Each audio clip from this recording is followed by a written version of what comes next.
Is it really worth it to move to New York City to become a musical theater performer? I know it's always been New York City or bust, but let's bust that rumor because I think that there are other valuable places to live. And I'm saying that as a person who lived in New York City, but let's talk about some other options. The lipstick stain on that already. I know what you might be thinking, that I'm just going to talk about moving to a red state because it's cheaper. And I don't think it's that simple. I think people who live in red states still deserve to have awesome art. And there are people who live in red states that don't have the privilege to be able to afford to live in an expensive city or be able to move away from their families. So we should still be a part of those communities and creating great art and helping people in these places feel safe. If one of these cities resonates with you, I just want to encourage you to have another option and not feel like you have to live in New York City to do musical theater, because there are lots of cities in the United States that have awesome art and musical theater programs that you can thrive at. It's pretty obvious why we think it's New York City or bust, right? We have Broadway, you have off-Broadway.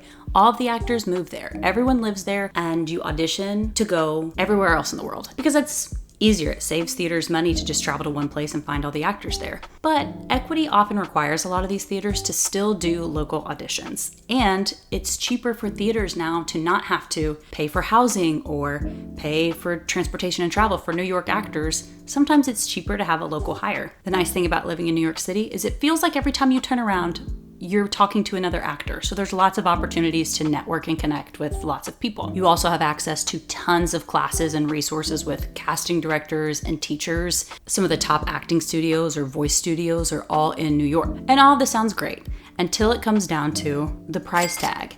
And I feel like that's an obvious one. Everyone talks about how expensive New York is when it comes to groceries, transportation, just rent in general. But things to think about as we live in a post-COVID world. We already knew about self-tapes before the pandemic, and now it's a staple. Everyone's doing self-tapes. Not only are auditions virtual, EPAs are now virtual. You can submit open call self-tapes, but so are some of these classes and vocal studios. A lot of these teachers are now teaching lessons virtually because we're all working from home now, because it's cheaper, it's easier, it's become our way of life. And we're talking about where you move as actors. It needs to be a more complex conversation and decision than just, I'm gonna be an actor.